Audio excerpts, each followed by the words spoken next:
I recently traveled to Portland for a client's naturalization interview. And while in Portland, I was super excited to meet, in person but before Omicron, Astrid Castro and Shalise Giesecke, two intercountry adoptees and amazing people who operate Portland-based Adoption Mosaic. And if you don't know or haven't heard of Adoption Mosaic, you should check them out here in this episode and through their website, adoptionmosaic.com. But during our happy hour in Portland, we talked about all sorts of things, including a question about what we could all do, that is, the adoptee rights movement and adoptee advocacy, if we had the financial resources to do it all. I followed up with Shalise later, who said that she and Astrid sometimes posed the question, if we had infinite money, what would we do? So, Infinite Money Research Institute, a law center, amusement park? Oh, yeah. Something fun. I know, exactly. I mean, I think we talk about burnout, we talk about money. I mean, I do think you should have some really fun stuff budgeted with what we do. I think gatherings. I would say gatherings that are not serious, you know? Right, exactly. That is exactly. Gatherings that are not serious, where you can meet people who want to be serious. Right. And you can do that later. This is What Next, the Adoptee Rights Podcast. I'm Gregory Luce, the Executive Director of Adoptees United and an adoptee rights lawyer. Each week, we'll talk about the state of adoptee rights around the world. We'll feature legislative updates, interviews, legal developments, and the frequent absurdities and complications of being an adopted person. This week, I sat down with Shalise Giesecke, a longtime advocate who is now part of the duo running Adoption Mosaic. She was also recently featured in an interview on the podcast The John Shee Show. And that was a great interview with on The John Shee Show. I really enjoyed it. Oh, you listened? Thank you. Oh, yeah. And, you know, it's funny because it's like we always look to the past when we talk about ourselves together often. And so I'm always like slightly surprised to learn what people are doing in the present. Like you have two kids, small kids, or, you know, about your spouse or so it was really nice to hear that. And I'll definitely put that podcast show in the show notes because I think it was a great interview. I wish I had known about that show before. I never have, but I mean, I think it's rare to see or hear three male adoptees talking about adoption, and they do such a wonderful job with it. They really do. I mean, and it's I haven't listened to like their whole series, but if you listen from beginning, I mean, I've listened periodically throughout, but you can definitely like hear the evolution of their thinking and ideas from when they first started to where they are now. Right. And it's because you're always thinking, I mean, there is sort of this bro talk in it a little bit, but not in any kind of toxic way at all. Which I really enjoyed it. I really enjoyed hearing what they had to say and how really supportive they were of your story and interested they were in it. Yeah. So I feel like I don't have to cover your story in the interview. I feel like it's like, just go listen to her on the John Shee Show. I know. I feel like it's just like at this point in my work, it's like it's just a paragraph that you just kind of, you know, at some point, like your own story becomes less important in this one way. I mean, it's still like foundational in what you're doing, but like your need to like share your personal journey for me, it's become less important.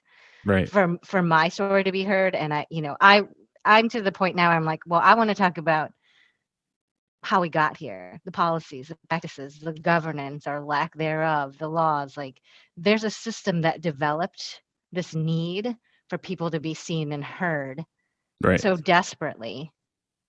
And so I've found, like, since I started back, we could have kept talking and we did keep talking. And it was after a while that I finally realized I hadn't asked Shalise to introduce herself. So I did. I asked her to introduce herself. I am Shalise Giesecke. I am an intercountry South Korean interracial adoptee. I was adopted as an infant and raised on a farm by a white family in Minnesota New Ulm, Minnesota, home of Schell's beer and the tallest freestanding glockenspiel in North America. So if you haven't been down there, you should go see it. And also, I mean, and then Herman the German, that massive, crazy, Herman the German. that Yeah. crazy statue that's Yes. in the middle of town, basically. Yeah. Yes. And so I was raised in a white family. I have 3 siblings, an older brother, an older sister, and a younger brother, and they are all my parents' biological children. I grew up in a really large extended family where, to my knowledge, I'm the only adopted person. I guess for context, I was adopted in 1979. I came to the States in 1980, I think. Mm-hmm. I, knew some adoptees growing up, but we rarely talked about being adopted. And I think that is the thing about young adoptees, is that you often connect on that, having that shared point. But because the lack of communication and language about being adopted is something you're not sure how to talk with other people, especially when you're young. Here I was a young Korean woman growing up in an almostly exclusively white community, and my concern was trying to fit in as much as I could. And so Right. talking about being adopted wasn't really high on my priority list. Mm-hmm. So I have been back to Korea. My husband and I went back in 2011 as a part of a cohort of people who were returning to Korea for the first time and doing a birth family search. Was sponsored and run by an organization called GOAL, Global Overseas Adoptee Link, and it's an adoptee created and run organization. And so we went there, and I was on a TV show.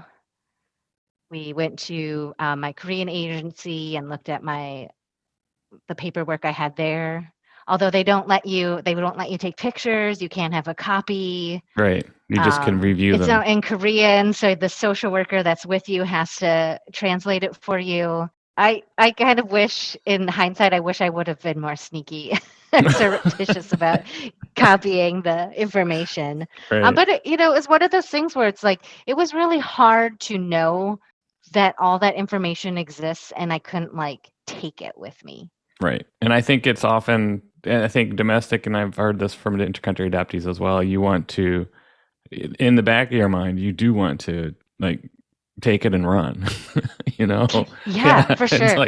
And I've heard of one adopted person doing that, and I would love to see a movie about that. Yes, that should be a scene in a movie. Right. I had a lot of conflict at that time because, they're like, okay, you should bring a gift to give to the social worker who's helping you. And, part of it is just culturally that's very appropriate. But I want to be like, why should I be giving this person a gift? Right. I don't owe them anything. If anything, they owe me a lot. Yeah. And it's more than, a gift or whatever. So. And it's interesting because, and I know you, and I know Astrid Castro from Adoption Mosaic, and I heard about your trip to Korea through your husband's eyes, because you had the Allies in Adoption series that you do, and he was part of the panel of partners of adoptees, which my wife actually was part of that. I mean, she wasn't part of the panel, but she listened in and found it really, really insightful and useful for her to hear. Oh, good. Yeah, good. I'm so glad to hear that. And that's, and we can, I have you on the show today to not really talk so much about your story or my story or adoptee stories. We're going to talk about money, which is an issue that no one really seems to want to talk to in adoption for any number of reasons, unless you're talking about the money in the adoption industry, which sort of clouds everything. But the Adoption Mosaic, and I'll certainly put in our show notes upcoming events that you have, but you put on fantastic programming, and I've been so impressed by what you do. And thank you. I want to say it's inclusive, but it definitely is inclusive, but it's naturally, that's how it is.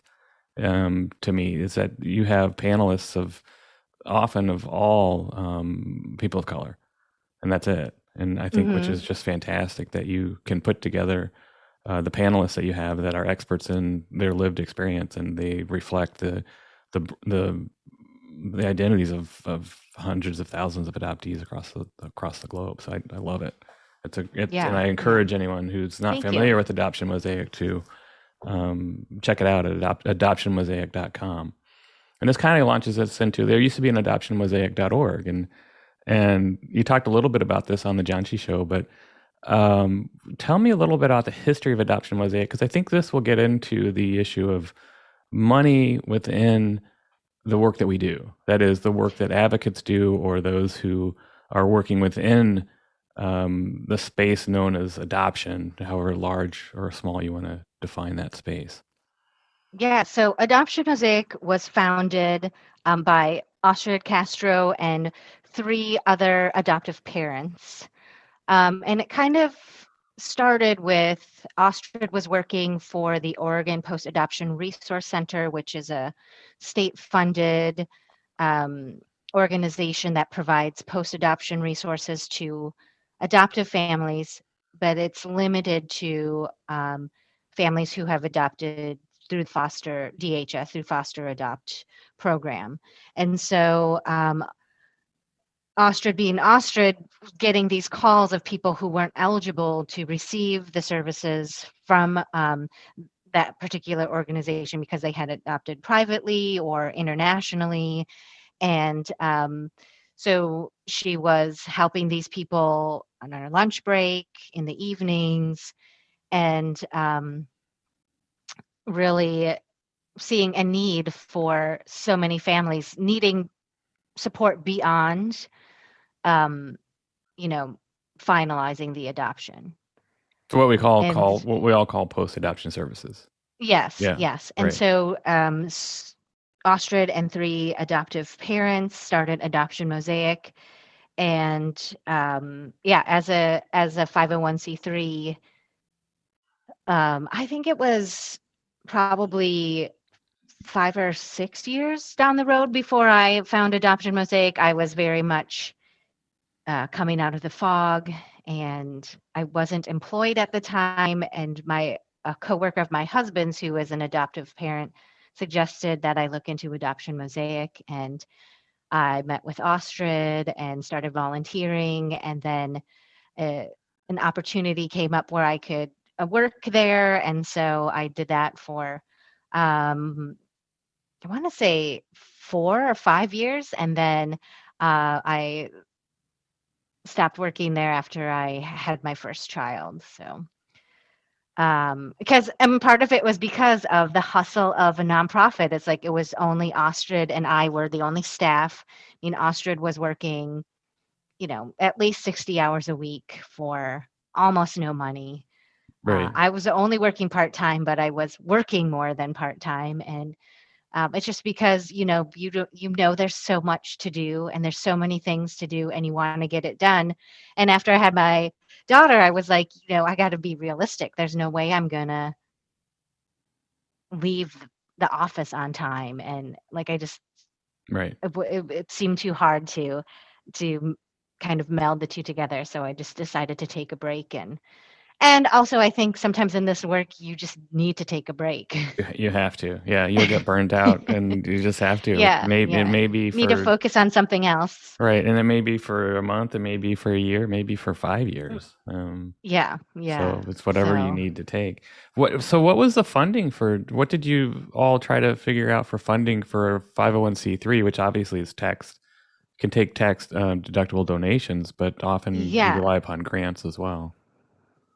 So a lot of what we did was fee for service. So because of being a nonprofit and, trying to have the funds to do the things we wanted to do, most of our programming that we offered was for adoptive parents. One, because if you know Astrid, if you've ever met her, she's phenomenal with adoptive parents. Right. And I've actually been in on sessions where adoptive parents and you and her and are having these discussions that are necessary. And it's really remarkable to be part of that. And I really appreciate that you've included me in some of those, but 2, how beneficial it is for everybody in that conversation. Yeah. I mean, Yeah. it's really one of her superpowers is Hmm. to be able to kind of take parents by the hand and lead them down a hard path Yeah, and in a that's way good. that's really kind And that's a and good point. productive, I That's a think. good point because I think in this space, in advocacy work, you have the added challenge of working with adoptive parents while at the same time holding firm to what we call generally adoptee rights. And I think people are quick to criticize and even attack work that people do within the adoption, you call it the industry or within the adoption Well, yeah, space. yeah. And so, I assume that you've heard your fair share of that as well. Yeah, and I think there's a place for everybody. Not everybody wants to work with adoptive parents, and I certainly understand that because it's very challenging. And it's still work that people who can do it should do. Right. Um, you know, so I think there's space for everyone for that. But yeah, definitely. And I think that was sort of part of the challenge with adoptionmosaic.org was that we were really wanting to provide more programming for adult adoptees, and we really didn't have anything, but partly because we didn't want to charge That's a lot of that's money. I mean, that's not the amount of money that we were charging adoptive parents to take these classes. Like we didn't. That's ideally we didn't want them to pay at all, and that's the or biggest if that's the anything, biggest minimal. issue. Yeah, I find so I sort of straddle two worlds. I have my law firm, which is a private business. It's supposed to Hmm. be profit making. That's what businesses generally are set up to do, where the profit Right. comes to me. And then I do Adoptees United, which is it's a 501c3 nonprofit organization where you have a board and it's tax deductible, but it's you can certainly make a profit, but it doesn't go to any individual. But the people we serve are adoptees, and you have that challenge of I don't want to charge them. And I have that challenge both Yeah, in the and you. for-profit business and in the nonprofit business. Yes. Yeah. Yeah, and so we and in the .org days we were doing adoptive parent training, and I guess I think some of the ways we rationalized or justified or thought that we're okay with that course was that healthy adoptive parents help create healthy adoptees, and you can't do this experience, especially if you're still living inside your family. You can't do this solo. You could, but it's very difficult, especially when you're a young kid. You really need your parents to be your role models, to model the language, to model the behaviors, to model the navigation of relationships. And so, I mean, we really just thought, and it just was easier to ask adoptive parents to, pay for that kind of Well, service. I assume between them and the adoptees, they're the ones who had the financial resources to pay as well. Right, exactly, Right. exactly. And And so, and then it was like individual donations, and we had a few grants, but at the time, we just found grant seeking very difficult because it was, because the programs we wanted to subsidize were for adult adoptees, but it was really hard to one find a place where it fit. mm-hmm. Because a lot of grants are children's programs, or like arts based, or but there's not a lot for like programming for adults unless it's like mental health or homelessness, um, Right, you have to fit into like some kind of professional development. Yeah, one to find a category to fit into, and two, when you are, as we were discussing the other day about testifying to all these people who have a really basic idea about adoption, right. basic and biased, that it's generally very good, and that if there's something bad about it, it's the fault of the individuals involved and Mm-hmm. not a fault of the system that the individuals are functioning within. And so to try to make an argument for the need for a program in, you know, 3 paragraphs or 2 pages, I found it very difficult. And I mean, I hope there are some people out there having success in finding funding for these things, and I'd love to hear what they're doing because I I at the time I could not figure out what the formula was to do that, to find the right Yeah, I place, don't. to find the right argument. I don't know. It seems to me that Um, if it's post adoption services, that it's these well established adoption agencies that are securing any funds for that, that are yes, yeah, focused more on um, children as opposed to adults. I always feel, and I've never paid a whole lot of attention to post adoption services until I found Adoption Mosaic, but I always felt that this was an afterthought. That post adoption yeah, services was, let's just add this on because these people are complaining now and we got to do something about it because we don't like these complaints. And so right, exactly, they threw some exactly. bones and called it post adoption services. And most of the time, when you look on some of these major agency sites, it's post adoption services are just, well, we'll help you get some documents, or For a here's some, fee. yeah, for a large fee. Yeah. And then also, Hmm. or here's a list of web resources that you can check into. And that's the extent of the post adoption services. It's like, oh yeah, you guys Yeah, exist. I forgot you guys exist. Here's what you could tap into. Thanks a lot. And we're going to get back to yeah. Well, we the could give business you a of list of kids. therapists Right. that you're going to pay for out of pocket. Right. Like Yeah. there's, Yeah. So I have that um, same, I mean, real trouble in charging adopted people, even with my legal work. I mean, to the extent that I'm subsidizing it. Well, I should be more accurate. And I bet this is true with you as well, is that my spouse is subsidizing this work. Definitely yeah. subsidizing it. I mean, Hmm. I do not make money off the law firm. I spend money. And I think the last time I looked, I spent $5,000 last year, um, which was in a business that's considered a $5,000 loss. But it's such worthwhile work to Yeah. me that I do it. But I also have that psychological response of I can't. I think there's a dual thing going on. One is I don't want to charge adoptees because I think it's unfair that they have to pay these Yeah. outrageous fees to get what's theirs. And the other is sort of this, well, I'm not worth it. And so that's wholly apart. And it may be apart from adoption itself. It's like, well, I'm not really worth it. And it's figuring out that middle ground where you can charge what is fair and also what you believe you're worth. And I assume that Yeah. you all Yeah. probably have that same issue, even thinking about programming. Oh, for sure. For sure. I think especially for the programs that Adoption Mosaic is offering now, is the adoptive parent courses in particular, the value of what you take away from those courses is almost limitless. Hmm. Like it's invaluable. The things Right. that you learn, the community that you create, the resources that you take away from there are just, it's hard to put a value on that. And yet, you have these are courses that parents have to self-select for.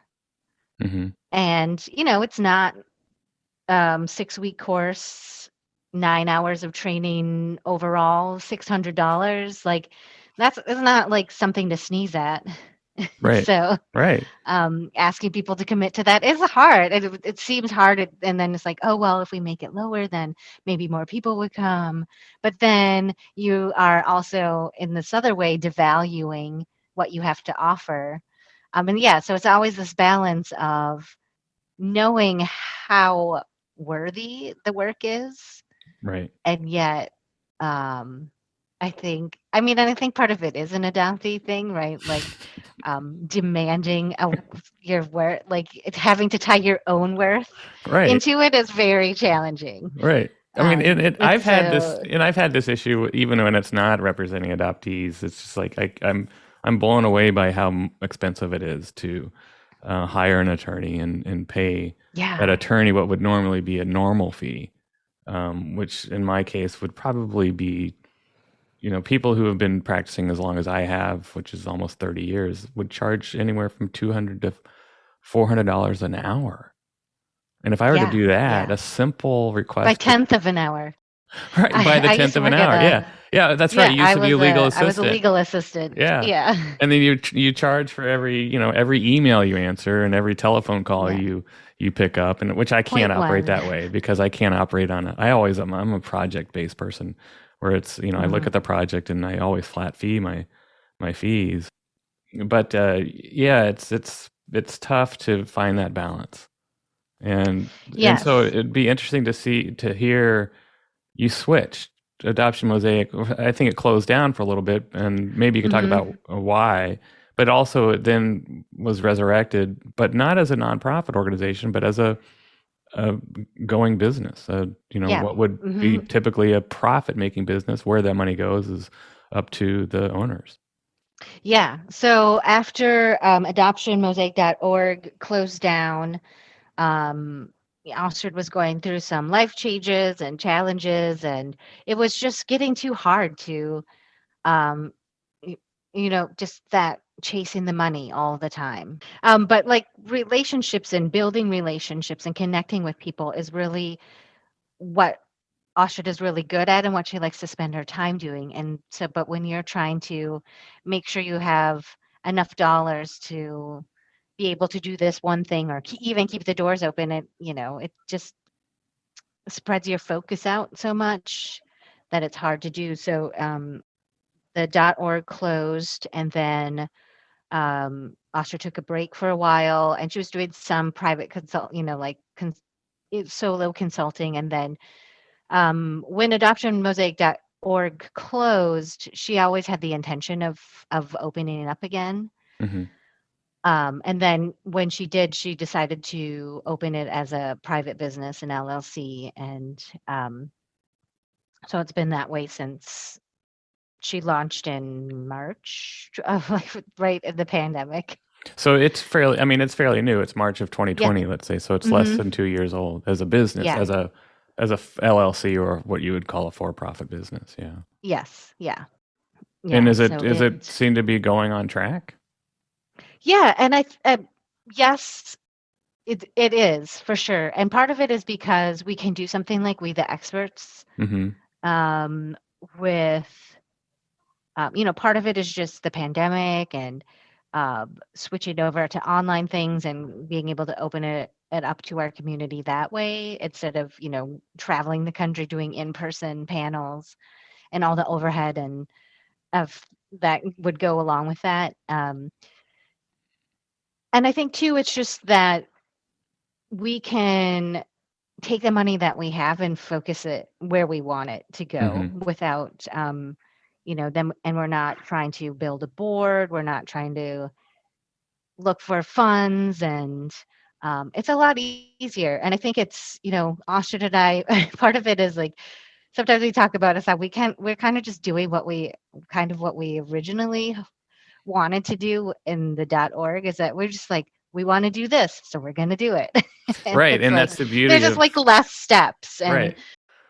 and That's so the it's been really nice. that's the beauty And of not yes, having a board to yeah. go through all the decisions and coming up with a strategic plan that all the board. I Mhm. mean, there's value in that, certainly, Yes, because you get absolutely. additional voices. But and that's one reason why I enjoy the law firm so much, because it's really just me, and I can do whatever I want. Yeah. Yeah. But Yeah. then the It's like board it's with very Adoptees United is a little different. It's where yeah. we have to have buy-in from the board before we do anything, major at least, or even semi-major. Yeah. Yeah. Um, so that must be nice to have that flexibility. It does. It feels really good. Yeah.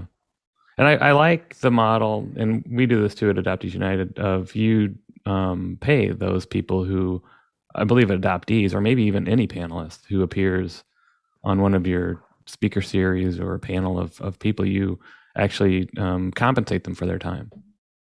Yes. Yeah. And that, I mean, again, going to worth, and I think, it's one of those practices where in the past, an agency or asked you to be on a panel, and um, you just you're like in a space where you really want your voice to be heard, or you really want to share your story, or you really hope that you're helping somebody who's hearing whatever it is you have to say, and yet you're giving we call it emotional labor. Like you're Hmm. putting so much emotional labor into it, and but you're not getting anything in return. And I think, paying panelists or paying our facilitators, people, anybody who are giving their time and their emotional labor deserve to, paying them money is just one tangible way to say your time, your energy, what you have to share is worth something to us. Right. And I think that's so important. I think um, even if it's a relatively small amount, it means Yeah. that there is Yeah. value. There is value there, and there is value that is in the open. It's like, yes, we value, and I'm Yes. sure that, and I get the feelings like we wish we could give you more, but that's you're valued, probably Absolutely. more, but we're still a struggling Yeah. business or a struggling nonprofit. So Yeah. yeah, Yeah. Exactly. Exactly. And yeah, it's also that balance of like, oh, well, we wish that we could pay you more, but this is our limit right now. But, in the future, right. And so it I will met be you, more. and I was out in Portland when I had a client being interviewed for citizenship, and so I got to meet with both you and Astrid, and we had happy hour Yes. together. And I think we talked about this issue of money. And do you ever sit around? And I think we did talk about this at the time. Ever sit around and say, well, what could we do if we had $200,000?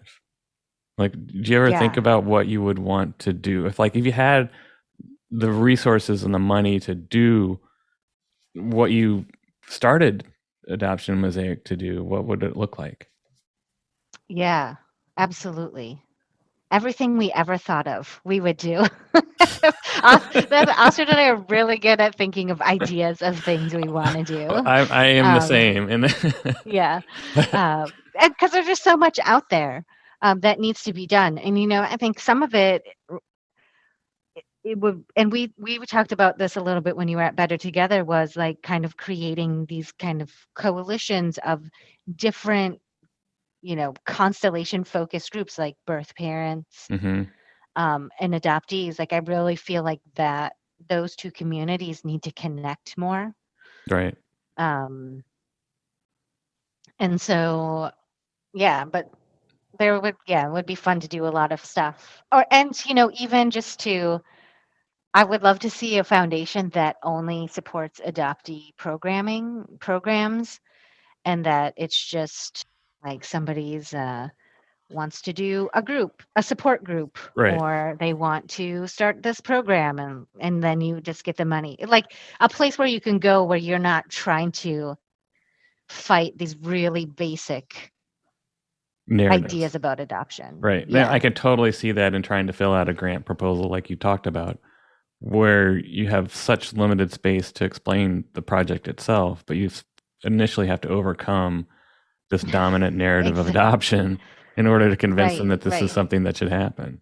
Yeah. And all the while you're make whatever your argument is these people, and the people who are receiving this are just making assumptions about you as an individual, like you're not happy, you must have Right. had a bad family, Right. like, All the and it just like trying to get people to look at adoption in a larger picture outside of individuals is really hard. I mean, even as a system, right? As right. a an institution, founded on white supremacy, hmm Right. um, and patriarchy and hmm And then, sexism. Like, but they don't want to hear that. Yeah. Exactly. yeah, exactly. Especially when it's like, but the kids are finding homes and they're forever Right. families, and Right, and that's part of the challenge um too. Is like, do you go to the Dave Thomas Foundation and ask for money, and then what's the price of receiving that money? And that's a hard one for me yeah, to that too. ever And think about. a lot of the places that do exist are very placement focused. So if hmm you don't support placement, they don't really want a lot to do with you. So it's And many adoption is then places, embedded. I mean, the beginning of adoption is embedded in how they look at the issue, not what exactly. happens later in adoption. Right. Yeah, I mean, I don't, like Dave Thomas is very focused on placement. Right. Um, there's not a lot of places that have room for any kind of post adoption, or if it is post adoption, it's for parents who are currently parenting, Right. not for parents who have kids who have gone to college or in the process of re-identifying and saying, hey, how come you didn't help me with this? Right. Well, what was And interesting, sort of a side issue, what was interesting about participating in your Better Together sessions, and I participated in two, was seeing adoptive parents together talking about their experiences, which for me feels like a generational thing because I when I think back about my parents, they didn't hang out with a bunch of other adoptive parents at all. I mean, there was right, no right, community of adoptive parents. It almost seems right. like that it was something that was in the secrecy that is embedded in adoption. It seemed as if hanging out with other adoptive parents was part of that secrecy. You didn't want to do that. Yes. Yeah. And so it was interesting to see. I mean, that's not the case. Certainly not the case today. I think we see a Mm-mm. lot of adoptive parents sort of in their own communities, and for better or worse, what they're talking about and thinking about. But I'm glad that they have Adoption Mosaic as a space they could, at least get the hard truth, as you say. Yeah, because I think one of the challenges of adoptive parent communities is that um, there's not a lot of critical thinking or looking through adoption through a critical lens. It's a Hmm. lot of support, like back patting and support that way, which is great, and it's absolutely appropriate to have that kind of community. And yet, I talk about adoptive parenting being a long game. You always Hmm. need to be thinking 5, 10, 15, 20 years ahead of time. Your kids probably don't need you to be patting each other on the back, talking about how great you are. They need you to be thinking about, what am I going to tell my kid, my African American son, about how his white brother doesn't have to worry about the police, but he does. Right. And what's my accountability? What's my responsibility? And how do I help negotiate that? How do you, as a white parent, as a part of the oppressive group, help your person of color, your child of color, navigate that? Right. um, It's interesting too that the need for post adoption services is. Um, it seemed like it was always assumed not to be necessary when it was a predominantly white industry, at least for those the infant right. adoptions, and that Right. the advocates now are demanding more post adoption services for the reasons you're talking about.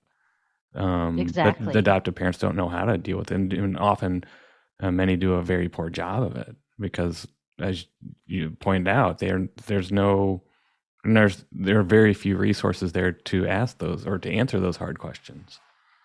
Um, Yeah, and going back to, like, if you had, infinite funds, in my family, we would like to talk about if we had infinite money. right. If we had infinite money, I think it is trying to create an industry shift where agencies are saying, you know what, we can't be all things to all these families. We are good at placement, the transactional, the paperwork, the finding, or whatever. That's what we're good at. And we're going to move you all along down the line to somebody who's good at post placement services. Right. For if you're, parenting young children, or if you're now you have adult children, there's another place that's better at it, and you should just go there Right. instead of tacking on a page on your website that says post adoption services. Just creating this space where there's places to that do the things that need to be done better, and just letting them do those. So part of what I've always thought, if we had unlimited money, and we do the same in our family when we talk about unlimited funds, to what would you do? Hmm. And it's always fun. It's always fun to think about that. And in this space, and adoptee rights or adoptee advocacy space, the thing for me is how do you battle the dominant narrative, Yeah. and what kind of media campaigns could be created with that, with the caveat that you really have to have the right people defining what that is in the first place. Meaning that we're not white domestic infant adoptees in this space anymore. It's not the dominant. Right. That's the Right. dominant narrative, but that's not reality. And so if we're talking about, I mean, we have our own internal work that we have to do in order to even think about having a ton of money Mhm. to battle the dominant narrative that controls adoption generally. So I Yeah, think, yeah. I mean, I almost want to, I mean, there's a potential that Adoptees United could be the recipient of a large donation. It's kind of in the works, but it's, you know, it typically is one that is granted to you after the death of a donor. So, you know, Okay. who knows when that would happen. Right. Right. Right. But I've talked to our board and I said, you know, we need to talk about this now because we need to figure out who's going to control that money, what's our priorities, and making sure those priorities are set if it ever comes to fruition. Right. Mhm. And who's defining what our media campaign may be or whatever project we pick, who's defining who's participating in that program. Right. Because that's also the challenge of working in the adoptee community is that somebody's always going to be unhappy. Oh my God. Yeah. I mean, yeah. And we're very sensitive people, you Right. know, like we're a bunch of relinquished people. Like our feelings get hurt really Right. easily, or we feel activated very easily. And yeah, it's so, but it is, I think that is one of the challenges though, right? One of the reasons the dominant narrative is the dominant narrative because it's so simple. Right. And, you know, if anything, what adoptees are saying is that this isn't simple. It's full of complexity, it's full of nuance, it changes, it's different for each individual based on their circumstances and their family. And so it's hard to create an umbrella of a very simple story like, oh, I didn't have a family and now I have a Right. family and they love me and I'm a part of that family, the end.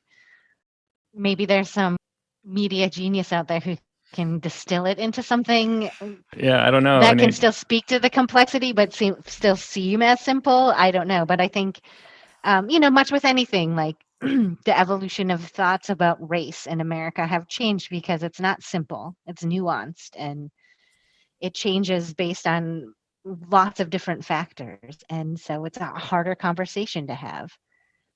So let me ask you, Yeah. this is something on my mind a lot too, is within the adoptee rights or adoptee advocacy space.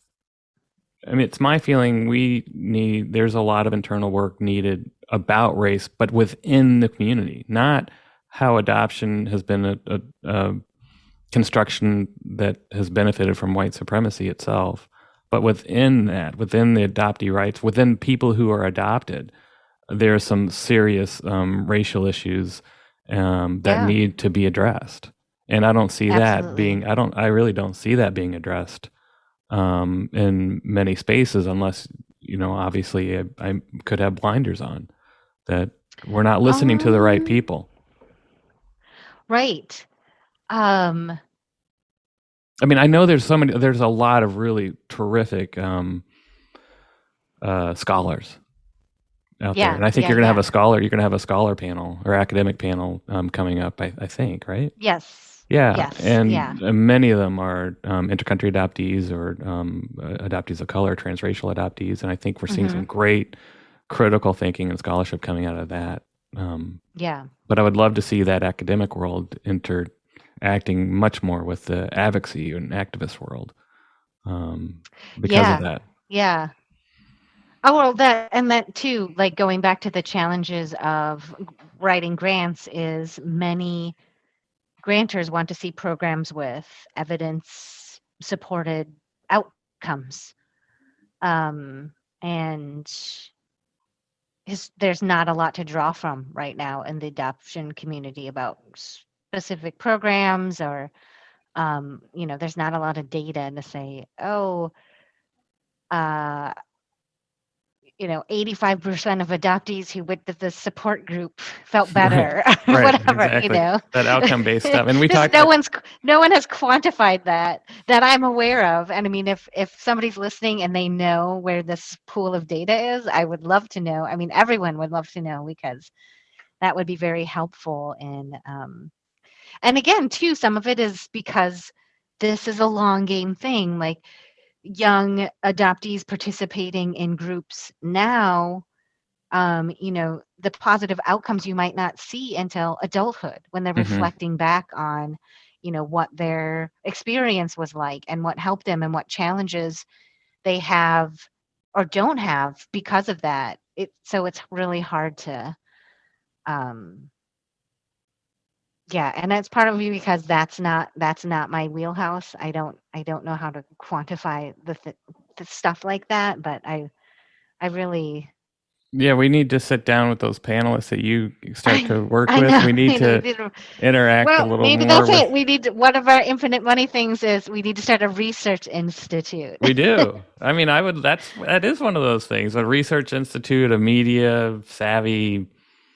I don't know what you call it. Foundation or The go ahead. adoptee-led research, Oh yeah, I it think, has is to the be adopted. I mean, emphasis. that's Because there are some that's adoption research institutions, um, but a lot of them are stemmed from adoptive parent focused, right. or researchers who are adoptive parents. But now there's a really robust community of adoptee scholars. And so, yeah, on I mean, there is the Adoption and Culture Journal. Right? I mean, that's yeah, been really hmm useful. yeah, Um, and maybe that's a a few great one. others. But and there's a ton. There actually is a ton of research out there. But it doesn't seem to get into the activism space as well, or as easily. Yeah, And yeah, I that's think you're something I'd right. love to explore. I mean, my dream actually is I would love to close down my law firm and move over into a nonprofit world where we have a legal clinic, essentially where we Yeah, represent adopted people for free on any number of issues, whether it's citizenship or it's birth records or it's whatever legal issues come up, or even yeah, on and thinking of even impact related litigation if that is something that comes up and can be done. right, So right. that's what I would love to do if I had infinite Yeah. money to do it. And yeah, and a lobbying group. And I know there's Hmm. some in development, or who are, trying to build up to the level of, National Council for Adoption or something like that, to Right, that level of um, adoptee-led lobbying, right.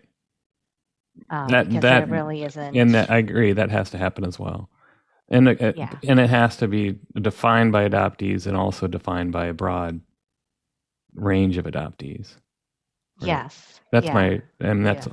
that's sort of my fear is that it would replicate structures that aren't helpful to us, Yeah. whether it's Yeah. excluding people that really should their voices should be centered in that in developing these future. This is the future. We're not talking about what happened in the 40s and 50s so much. Right. We're talking about Right. what's happening now and the Yeah. narrative that's still Yeah. dominating now. Yeah. So yeah, I mean that's maybe we're up to $1 million now. At least. Can you imagine? But It's here's the thing. It's like, why can't, why didn't Steve Jobs, an adoptee, like, if he had had that community and the language to talk about his experience and identify as an adoptee, we would have so much money right now. I know. If he didn't grow up in adoptee isolation, uh, Colin Kaepernick, Hmm. if he had a greater sense of his adoptee identity as an adoptee, not as a Black adoptee, or, like, as a person of color, Hmm. if he could talk about adoption, being an adoptee, like he does about race, he would give us a ton of money. Maybe he'll get there. I don't know. Yeah. Yeah, and hopefully he'll get there. Hey, But hey, it's Colin, like, if you're listening, your email's in the show notes. yeah. Yeah. Um, but I mean, but I think that's a great example of the downfall of growing up in adoptee isolation, is that you don't realize that you are a part of a greater community who has the potential to change the system that made us. That's a And really you know, fascinating point. I hadn't thought through you're it. just Yeah.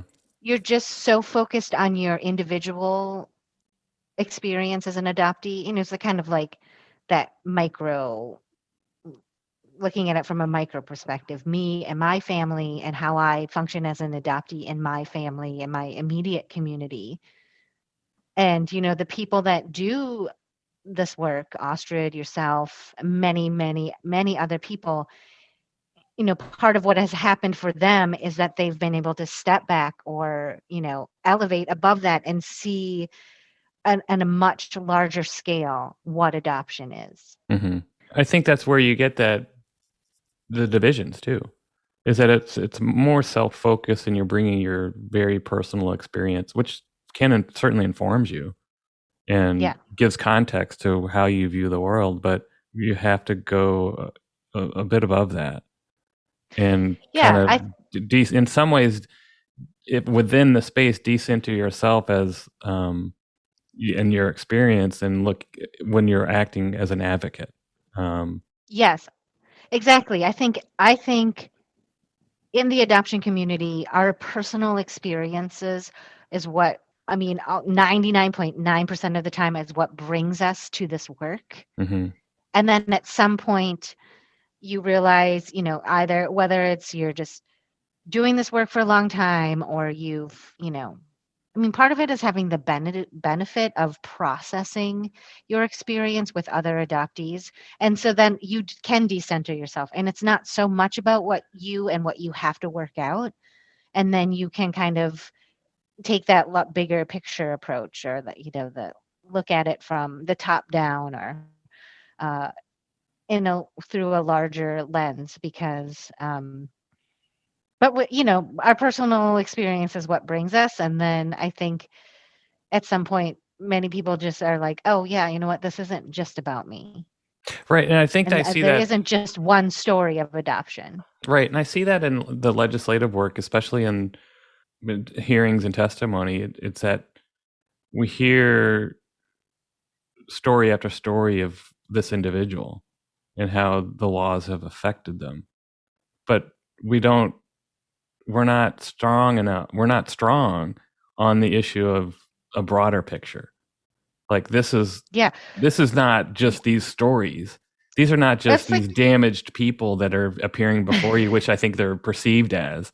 This is a structural system that has created the people who are talking to you. And right, you need to be right. aware of So that it should be structure. reversed. Right. You should be telling me why you, as a person with birth privilege, why I shouldn't be advocating for the legislation of when you can look at your birth certificate. Right. Right. Why don't you tell me? Why don't you make that argument to me why you shouldn't be policed about how you access your information? Right. But we are put in these positions where we are basically like, they are wanting these stories from us to try to get us to justify why we should have what is rightfully ours. But they're expecting us to, like, it's like when I went on the TV show in Korea, like we had this pre-production meeting and the producers are talking to you and they're like, well, what's your relationship like with your family? You Hmm. know, and they just want to hear the sob story about how terrible it was and they treated you terrible. Um, Yeah, and it doesn't. and they want that. They want us to be damaged. And they actually don't like it when we're not. Exactly. And I think that's an important point a lot of people don't realize when they're trying to be advocates on this issue, is that they want you to be damaged because it allows. I mean, it's all about power in the end. It's all Yeah. about, does this person speaking before me have any power to make me change my mind or make me do something I may not want to do or support? And if you're damaged, they consider you weak, and you don't have that power. But if you talk about it on a Yeah. structural system and you don't back down and you're forceful about what is necessary, I think that's much needed in all the advocacy we do. I mean, I just feel Yeah. like every time I watch a hearing or participate in a hearing, there's a familiar narrative that happens, and that is we come in to speak and we come across as begging for a change, Mhm. as Yeah. opposed Yeah. to laying out what this is really about and being okay with calling it out and Yeah. calling it out in front of Yeah. these people who actually have power over you and not backing down. I mean, just recently, there's an advocate in Wisconsin who talked about how, and she's very passionate about this issue and is very strong on it, but she was told by other advocates, you need to tone it down. You shouldn't be so passionate about it. And I just think we don't have strength if we don't claim it. You know? Right. Right. Yeah, and you know what? That I think it's so hard. It's such a hard balance. Mm-hmm. And again, it's why I admire and respect Ostrid and how she can interact with adoptive parents is where, again, like she can ask them to look at things very critically and see some hard truths, and yet not push adoptive parents away, and you know, kind of push them towards those things and accepting those things. Mm-hmm. Whereas, you know, I mean, that's the rub, right? If you're like, well, if you don't know this, you're not doing it, you know, it's so hard to find the right balance between being passionate and an advocate and, you know, having a strong opinion but being able, and at the same time, the rub is you have to be able to invite people who have very basic ideas about adoption into those ideas, into those opinions. And if you're not presenting the thing that they think you're supposed to be, which is right, like infantilized, begging individuals, then it's harder for them to hear the truths that they really need to hear.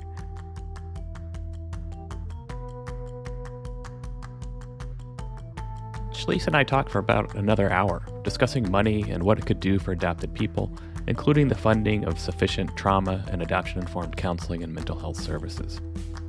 I've saved those discussions, and they'll be released in a few days as episode 3.2, with additional discussion of where money may fit in with what we all need as adopted people. In the end, we decided on a few big-ticket items that made the so-called infinite money list. All right, so we've got a research center, a legal clinic, a national legal clinic for free representation of adoptees, and then an amusement park. And that sounds like that. Yeah. Oh, and their mental health clinic. Right, but not in the amusement park because that might not be very good. Then we'll keep them separate. So. Right.